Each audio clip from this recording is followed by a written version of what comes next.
आज का टॉपिक है अपना एडवांस टैक्स। हम एडवांस टैक्स के बारे में जानेंगे, उसकी कंप्यूटेशन, पेमेंट, किसको एडवांस टैक्स पे करना है, किसको नहीं पे करना है, और उसकी वर्किंग कैसे होती है एंड सो ऑन। बहुत सारी चीजें आज हम इस लेक्चर में सीखने वाले हैं।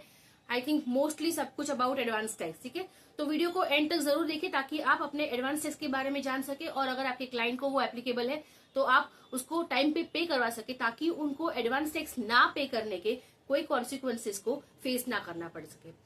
ठीक है, चलिए बढ़ते हैं और स्टार्ट करते हैं अपनी वीडियो। एडवांस टैक्स, सबसे पहले हु इज लायबल टू पे द एडवांस टैक्स। जिसकी फाइनेंशियल ईयर में इनकम टैक्स लायबिलिटी इस 10,000 से ज्यादा है तो उसको एडवांस टैक्स पे करना कंपलसरी है, वो एडवांस टैक्स पे करेंगे। अब किसको एप्लीकेबल है, किसको एप्लीकेबल नहीं है, वो देख लेते हैं। अगर आप सैलरीड पर्सन है तो आपके एम्प्लॉयर ऑलरेडी आपका टीडीएस करते होंगे, तो वो एक टाइप का एडवांस टैक्स ही है, तो आपको टेंशन नहीं लेना है। लेकिन इसके अलावा भी अगर आपकी कोई इनकम है, जैसे कि कुछ कैपिटल गेन है शेयर्स म्यूचुअल फंड पे, या कोई भी किसी भी टाइप के अदर सोर्सेज से इनकम है बिजनेस प्रोफेशन से, तो आपको चेक करना है कि आपकी टोटल टैक्स लायबिलिटी कितनी आ रही है, और आपका जो एम्प्लॉयर टीडीएस करता है वो क्या पेमेंट अच्छे से हो रहा है, मतलब प्रॉपर एडवांस टैक्स के वर्किंग के हिसाब से हो रहा है कि नहीं हो रहा है। अगर आपका जो सैलरी से टीडीएस कम हुआ है और आपकी tax liability in other sources को मिला के कुछ और आ रही है, मतलब ज्यादा आ रही है, तो ऐसे केस में फिर आपको अलग से एडवांस टैक्स पे करना होगा। वो आपको वर्किंग पे समझ में आ जाएगा कैसे करना है। या फिर अगर आप बिजनेसमैन है, कोई भी फ्रीलांसर है, सेल्फ एम्प्लॉयड है, तो आपको एडवांस टैक्स एप्लीकेबल है अगर आपकी पर एनम मतलब फाइनेंशियल ईयर में 10,000 से ज्यादा टैक्स लायबिलिटी आती है तो। ठीक है, इसको एप्लीकेबल नहीं है अगर कोई सीनियर सिटीजन है जिसकी एज 60 अबव है और उनकी कोई बिजनेस इनकम नहीं है, तो उनको एडवांस टैक्स एप्लीकेबल नहीं है। सीनियर सिटीजन होते हुए भी अगर बिजनेस इनकम है तो फिर एडवांस टैक्स एप्लीकेबल हो जाता है। ठीक है, तो ये एप्लीकेबल नॉट एप्लीकेबल हो गया। अब देख लेते हैं कैसे पे किया जाता है। वर्किंग देखने से पहले हम देखते हैं कैसे पे किया जाता है। ठीक है, उसके लिए हमें इनकम टैक्स पोर्टल पे लॉग इन करना होगा। आपका आईडी पासवर्ड डाल के आप लॉग इन कर लीजिए और ई फाइल में ई पे टैक्स पे सिलेक्ट कीजिए। ई पे टैक्स में जैसे ही आपको जाएंगे, राइट साइड पे कॉर्नर पे आपको न्यू पेमेंट का ऑप्शन दिखेगा, उस पर क्लिक कीजिए और फिर इनकम टैक्स में आप प्रोसीड पे क्लिक कर लीजिए और वहां पे आपका असेसमेंट ईयर सिलेक्ट कर लीजिए और एडवांस टैक्स मतलब 100 नंबर का आपको हेड सिलेक्ट करना है और फिर कंटिन्यू पे क्लिक कीजिए। आपकी टैक्स की अमाउंट इसमें आप एंटर कर दीजिए और कंटिन्यू सिलेक्ट करके आप आपकी मेथड ऑफ पेमेंट सिलेक्ट कर लीजिए। यहाँ पे इस तरह से 5 टाइप ऑफ मेथड से आपके पास पेमेंट के लिए, नेट बैंकिंग है, डेबिट कार्ड से, फिर बैंक में जाके भी आप ऑफलाइन पे कर सकते हैं, आरटीजीएस एनईएफटी कर सकते हैं, या फिर payment gateway including UPI and credit card, मतलब आप यूपीआई से भी पेमेंट कर सकते हैं, क्रेडिट कार्ड से भी पेमेंट कर सकते हैं। ठीक है, तो आपका जो भी मेथड होगा पेमेंट के लिए, जो भी सोर्स होगा, वहां से आप पेमेंट कीजिए और उसको कंटिन्यू क्लिक कीजिए। पेमेंट के बाद आपके सामने रिसीट जनरेट हो जाएगी, वो आपको डाउनलोड करके सेव करके रखनी है, क्योंकि जब आप इनकम टैक्स रिटर्न फाइल करेंगे तब आपको उसकी जरूरत पड़ सकती है। ठीक है, और अगर आप वहां से डाउनलोड नहीं कर पाए तो अगर आपको चाहिए कि आपने कितने एडवांस टैक्स पे किए हैं और सबकी हिस्ट्री एक साथ देखनी है, तो आप फिर से ई फाइल में ई पे टैक्स पे क्लिक करेंगे और आपके सामने यहाँ पे सेव ड्राफ्ट, मतलब अगर किसी ने आपने पेमेंट नहीं किया, जैसे कि मैंने अभी यहाँ पे जो चलान जनरेट आपको दिखाया था करके, वो मैंने अभी तक पेमेंट नहीं किया है, तो मेरे सेव ड्राफ्ट में वो सेव हो चुका है। ठीक है, तो यहाँ से मैं फिर उसको क्लिक करके पे कर सकती हूँ। ओके, फिर जनरेटेड चलान से और पेमेंट हिस्ट्री, आपको तीनों की डिटेल्स यहाँ से मिल जाती है। आप यहाँ से फिर आपके चलान फ्यूचर में डाउनलोड कर सकते हैं। ठीक है, तो ये हो गई आपकी एडवांस टैक्स की आप कैसे पे करोगे। अब देख लेते हैं कि आपको कैसे पता चलेगा कि आपका जो टैक्स लायबिलिटी है वो 10,000 से ज्यादा है। क्योंकि हम जब कंप्यूटेशन बनाते हैं, मतलब कब बनाते हैं, फाइनेंशियल ईयर एंड होने के बाद, मतलब 31 मार्च के बाद, जब हम अगस्त, सितंबर, जुलाई में जब अपने रिटर्न फाइल करने की स्टार्ट करते हैं, तब अपना कंप्यूटेशन बनता है फाइनलाइजेशन होने के बाद, राइट। तो तब हमारा कंप्यूटेशन होता है और हमें पता चलता है कि इतना टैक्स आ रहा है, राइट। तो ऐसे केस में हमें कैसे अभी से पता चलेगा कि हमें इस फाइनेंशियल ईयर में अपनी एडवांस टैक्स पे करनी है कि नहीं करनी है, या फिर आपकी टैक्स लायबिलिटी कितनी होगी, वो कैसे पता चलेगा। तो उसके लिए आपको लास्ट ईयर का आपका डेटा चेक करना है कि लास्ट ईयर में आपकी कितनी टर्नओवर थी, आपने कितना टैक्स लायबिलिटी आया था लास्ट ईयर में, और उसके हिसाब से फिर आपको करंट ईयर का स्टेटस देखना है कि अप्रैल में, जून में, क्योंकि 15 जून को फर्स्ट इंस्टॉलमेंट एडवांस टैक्स का पे करना होता है, तो अप्रैल में आपकी कितनी टर्नओवर हुई है, उसके बेसिस पे आप एस्टिमेट लगा सकते हो कि इस साल में आपकी कितनी टर्नओवर होगी और उसके बेस पे आपको कितनी प्रॉफिट होगी और उस पर कितना टैक्स आएगा। तो एक एस्टिमेटेड अमाउंट आपको लेना होगा, आपको प्रोजेक्शन बनाना होगा और उससे पता चलेगा कि आपको tax liability, advance tax liability आपकी हो रही है कि नहीं हो रही है, और उस बेसिस पे आप एस्टिमेशन के बेसिस पे करेंगे। ठीक है, तो इस तरह से आपको वर्किंग करनी होगी। अब कैसे कैलकुलेट किया जाता है, सबसे पहले तो इनकम टैक्स पोर्टल पे एक एडवांस टैक्स कैलकुलेटर का ऑप्शन मिल जाता है सबको। आप वहां से जाके आपकी एडवांस टैक्स लायबिलिटी कैलकुलेट कर सकते थे। लेकिन क्योंकि अभी आपको रिसेंटली पता है कि बजट में नए नए स्लैब्स आए हैं, इनकम टैक्स एक्ट में न्यू रिजिम है, ओल्ड रिजिम है, न्यू रिजिम में भी अभी 2 स्लैब्स आ गए हैं अलग अलग, राइट, जो नेक्स्ट ईयर से एप्लीकेबल होने वाले हैं। तो उसकी वजह से उन्होंने वो सर्विस वहां पे स्टॉप कर दी है, वो अंडर मेंटेनेंस जा चुका है, इसलिए आपको वहां से पता नहीं चलेगा। मैं आपको शॉर्ट में यहाँ पे बता देती हूँ किस तरह से वर्किंग होगी। आपको सबसे पहले तो आपके सारे सोर्सेज की इनकम ऐड करनी होगी, जैसे कि सैलरी होता है, बिजनेस प्रोफेशन, कैपिटल गेन, बाकी सारे सोर्सेज। अगर हाउस प्रॉपर्टी भी कोई रेंट इनकम वगैरह है तो आप वो उसमें ऐड कर सकते हैं, आफ्टर डिडक्टिंग आपका interest on housing loan if any. ठीक है, अब उसमें आपको डिडक्शन माइनस करनी है जो चैप्टर 6 में मिल जाती है, और बाकी सारी डिडक्शन जो भी आपको एप्लीकेबल है आप डिडक्ट कर सकते हैं। फिर आपको नेट टैक्सेबल इनकम मिल जाती है, वहां पे आप टैक्स कैलकुलेट करेंगे, ओल्ड टैक्स रिजिम और न्यू टैक्स रिजिम दोनों में कैलकुलेट करेंगे, और फिर डिसाइड करेंगे कि आपको कौन सा बेनिफिशियल है।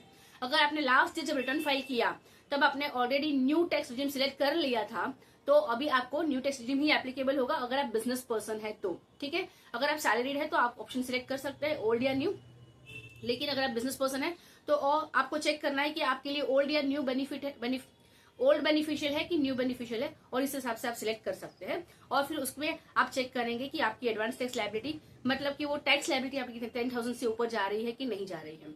अगर ऊपर 10,000 है तो आपको एडवांस टैक्स एप्लीकेबल हो जाता है, और फिर आपको एडवांस टैक्स पे करना होता है। अगर आप चाहते हैं कि आपके लिए हम एडवांस टैक्स एप्लीकेबिलिटी चेक करें या फिर कितनी लायबिलिटी आपको पे करनी है उसकी कंप्यूटेशन करके दे, तो हमें कांटेक्ट कर सकते हैं। आपके लिए कांटेक्ट डिटेल डिस्क्रिप्शन में है। ठीक है, अब हम लोग देख लेते हैं पेमेंट के बारे में बात कर लेते हैं, कब आपको पेमेंट करना है और कितना पेमेंट करना है। एडवांस टैक्स पे करने के लिए 4 इंस्टॉलमेंट मिल जाते हैं हमें। अब Q1 मतलब अप्रैल में जून का जो एडवांस टैक्स आ रहा है वो हमें 15% 15 जून को पे कर देना होता है। Q2 का हमें 45% पे करना होता है 15 सितंबर तक। Q3 का 75% हमें पे करना होता है 15 दिसंबर तक, और Q4 में हम फाइनली 100% टैक्स पे कर देते हैं 15 मार्च तक, या फिर 31 मार्च तक भी आप उसको पे कर सकते हैं। ठीक है, तो अब उसकी वर्किंग देख लेते हैं, किससे वर्किंग होती है। मैंने यहाँ पे अजम्पशन लिया है, फाइनेंशियल ईयर 23-24 को पकड़ा है। ठीक है, यहाँ पे, और उस अजम्पशन के बेस पे अगर सपोज आपकी इनकम 15 लाख है तो किस तरह से वर्किंग होगी। यहाँ पे स्लैब रेट लिए हैं और उसके बेस पे मैंने टैक्स भी कैलकुलेट कर लिया है, तो टोटल टैक्स आ रहा है 2,62,500। मतलब मुझे अभी से पता है, जब मैंने फर्स्ट इंस्टॉलमेंट पे करने वाली थी एडवांस टैक्स का, तभी से मुझे पता है कि कितनी मेरी टैक्स लायबिलिटी है, टोटल टैक्स कितना आ रहा है। ठीक है, अब उसमें मैंने सेस सेट किया, टोटल टैक्स पेएबल मिल गया। अब एडवांस टैक्स कैसे आएगा। 2,73,000 का मैंने सबसे पहले तो 15% लिया है, मतलब 40,950।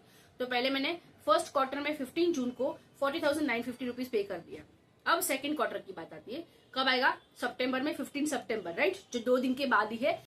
आपको इस क्वार्टर में 45% ऑफ टैक्स अभी पे करना है। अब उसकी वर्किंग कैसे होगी, 2,62,500 मेरी टोटल टैक्स लायबिलिटी है, वो मुझे पता है। उसमें से मैंने सेस वगैरह ऐड किया, मतलब 2,73,000 आ रहा है total tax liability. Advance tax S 45% कितना आएगा, 1,22,850। उसमें से मैंने प्रीवियस मतलब फर्स्ट क्वार्टर में जितना टैक्स पे कर दिया है ऑलरेडी, वो मैं माइनस कर दूंगी। 40,950 मतलब बचेगा कितना, 81,900, उतना ही मुझे पे करना है अभी। ठीक है, सिमिलरली थर्ड क्वार्टर में मैं कैलकुलेट करूंगी तो 75% ऑफ टैक्स कितना आ रहा है, 2,04,750। उसमें मैंने पहले जो पे कर दिया ऑलरेडी 1,22,850 मैंने सेकंड क्वार्टर तक पे कर दिया था, वो माइनस करके बैलेंस जो बचेगा वो पे करेंगे। और फाइनली 100% पे करने के लिए मुझे 3 क्वार्टर में जो पे किया है वो माइनस करके बैलेंस पे करना होगा। ठीक है, तो इस तरह से क्वार्टरली वर्किंग होती है। हमने ऑलरेडी जो एडवांस टैक्स आगे का पे किया है वो माइनस करते करते हम बैलेंस अमाउंट पे करते हैं। ठीक है, और इस तरह से वो 100% पे हो जाता है बिफोर 31 मार्च ओनली। अब क्या होगा अगर आपने एडवांस टैक्स नहीं पे किया है। एडवांस टैक्स नहीं पे किया तो आपके सामने एक रिटर्न दिख रही है आपको ऑलरेडी, उसमें आप चेक कर सकते हैं कि क्या हो सकता है। ठीक है, यहाँ पे मेरी टोटल टैक्स लायबिलिटी वो 16,110, लेकिन एडवांस टैक्स पे नहीं किया था। 10,000 से ज्यादा टैक्स लायबिलिटी आ रही है, एडवांस टैक्स पे नहीं हुआ था, तो इंटरेस्ट चार्ज कर दिया है इनकम टैक्स डिपार्टमेंट ने। रिटर्न में ऑटो कैलकुलेट होके ये आ जाता है। ठीक है, हमें अलग से कैलकुलेट करने की जरूरत नहीं पड़ती है। तो यहाँ पे आप देख सकते हैं कि अंडर सेक्शन 234B भी इंटरेस्ट लगाया हुआ है, 234C में भी इंटरेस्ट लगाया है, और ऑलमोस्ट इंटरेस्ट की अमाउंट आ रही है 1,04,533, मतलब राउंड फिगर अगर कर देंगे तो 1,500 का तो मेरा इंटरेस्ट ही आ रहा है। मतलब 16,000 पे 1,500 और ऐड हो रहा है, और साथ में मुझे 17,500 का टैक्स पे करना पड़ रहा है। मतलब अगर आप यहाँ से आप देख सकते हैं कि अगर आप एडवांस टैक्स नहीं पे कर सकते तो आपको आपकी टैक्स लायबिलिटी जितनी है ना उसमें कितना एडिशन हो सकता है, राइट। और आपका ये लॉस ही है, आपको इसका कोई फायदा तो नहीं मिलता है, एडवांस टैक्स पे इंटरेस्ट पे करने का कोई फायदा नहीं है, ठीक है। इसलिए एडवांस टैक्स पे करना बहुत जरूरी है। यहाँ पे तो सिर्फ 16,000 की टैक्स लायबिलिटी है, कुछ लोगों की लैक्स में आती है टैक्स लायबिलिटी और वो लोग कभी एडवांस टैक्स पे नहीं करते हैं। और फिर जब रिटर्न फाइल करने जाते हैं तब पता चलता है कि इतना तो इंटरेस्ट ही आ रहा है, मतलब 1000 में फिर इंटरेस्ट आ जाता है इसमें, राइट। इसलिए हमें एडवांस टैक्स टाइम पे जरूर पे करना चाहिए। क्वार्टरली जो पेमेंट आता है ना वो भी प्रॉपरली करना चाहिए, क्योंकि उसके भी इंटरेस्ट लगता है। किस तरह से वर्किंग होती है मैं दिखा देती हूँ आपको। 234B में जो 1% लगता है इंटरेस्ट पर मंथ, ठीक है, ये पर मंथ इंटरेस्ट है। If not paid 90% tax before 31 मार्च, ठीक है। आपका जितना टैक्स टोटल लायबिलिटी है उसका 90% एटलीस्ट आपने बिफोर 31 मार्च पे कर देना है। अगर 90% जितना पेमेंट नहीं हुआ है तो जितना डिफरेंस आ रहा है, डिफरेंस अमाउंट पे 1% पर मंथ के बेस पे आपको इंटरेस्ट लग जाता है। और 234C में क्वार्टरली बेस पे कैलकुलेट होता है। आपको फर्स्ट क्वार्टर में 15% पे करना है। अगर आपने 15% ऑफ आपका टैक्स फर्स्ट क्वार्टर में पे नहीं किया है तो फिर वहां से वर्किंग चालू हो जाती है 1% पर मंथ की, जब तक आप पे नहीं करते हैं तब तक, राइट। फिर सेकंड क्वार्टर में 45%, तो उसके बेस पे फिर पेमेंट कैलकुलेट होती है, इंटरेस्ट की कैलकुलेशन होती है। तो यहाँ पे क्वार्टरली पेमेंट की बात हो जाती है, इसलिए क्वार्टरली आपको देखना है कि क्वार्टरली आप एटलीस्ट जो इंस्टॉलमेंट के रेशियोज दिए हैं उस रेशियो में आप पे कर दें, ठीक है। तो आपको ये ध्यान रखना है और एडवांस टैक्स टाइम पे करना है to avoid the interest liability, ठीक है। अब जैसे मैंने बताया ये कॉस्टली हो सकती है आपके लिए, यस, तो इंटरेस्ट आपके लिए कॉस्टली हो सकता है। अब कुछ भी क्वेरीज हो एडवांस टैक्स को लेकर तो आप मुझे कमेंट सेक्शन में पूछ सकते हैं या फिर मेरा टेलीग्राम ग्रुप ज्वाइन कर लीजिए, जहां पे हम क्वेरीज मोस्टली डिस्कस करते रहते हैं। आपके लिए लिंक डिस्क्रिप्शन में अवेलेबल है, आप जरूर चेक कीजिए और मुझे टेलीग्राम ग्रुप पे ज्वाइन कीजिए।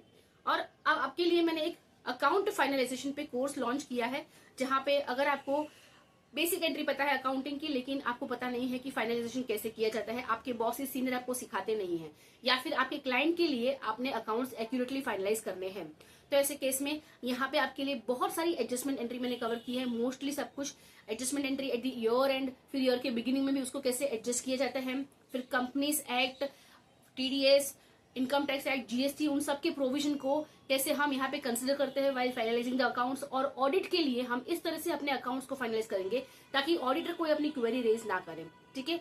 तो इस तरह से मैंने यहाँ पे डेफर्ड टैक्स की भी एंट्रीज और वर्किंग वगैरह किए हैं। पार्टनरशिप फर्म में भी आप कैसे पार्टनर्स का रेम्युनरेशन कैलकुलेट करेंगे, कैसे प्रोविजन फॉर टैक्स की एंट्री पास करेंगे, पार्टनर्स को कैसे आप प्रॉफिट शेयर करेंगे, उन सब की एंट्रीज यहाँ पे एडजस्टमेंट के साथ मैंने कवर की है।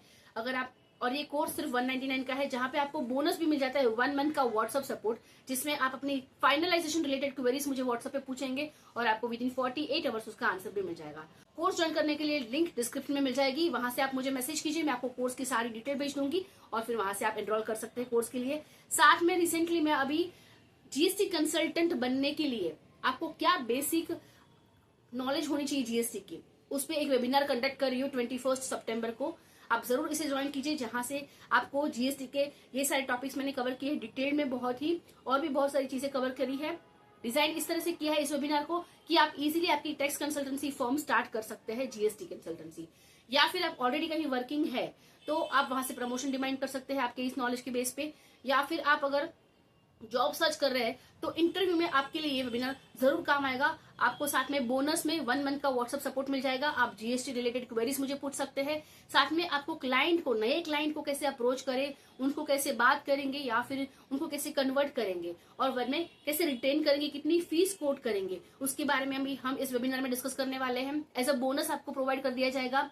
साथ में आप अगर इंटरव्यू के लिए प्रिपेयर करते हैं तो इंटरव्यू में कैसे क्वेश्चंस पूछे जाएंगे, कैसे आंसर करेंगे और कैसे इंटरव्यू को इजीली क्रैक करेंगे, उसकी भी गाइडेंस प्रोवाइड कर दी जाएगी। और बहुत सारे ऐसे बोनसेस है जिसकी वैल्यू आपको यहाँ पे मिल जाएगी, जिसकी वैल्यू आप यहाँ पे देख सकते हैं, जो फ्री ऑफ कॉस्ट आपको मिल जाएगी। इस वेबिनार की वैल्यू सिर्फ 199 है। अगर आप वेबिनार को रजिस्टर करना चाहते हैं तो इसकी लिंक भी आपको डिस्क्रिप्शन में मिल जाएगी, वहां से आप मुझे मैसेज कीजिए, आपको वेबिनार की डिटेल्स मिल जाएगी और वहां से आप रजिस्टर कर सकते हैं। Thank you so much. अगर वीडियो अच्छी लगी है तो प्लीज इसे लाइक कीजिए, शेयर कीजिए लोगों तक, ताकि वो भी समझ सके कि एडवांस टैक्स उन्हें क्यों पे करना है, कितना पे करना है, कब पे करना है।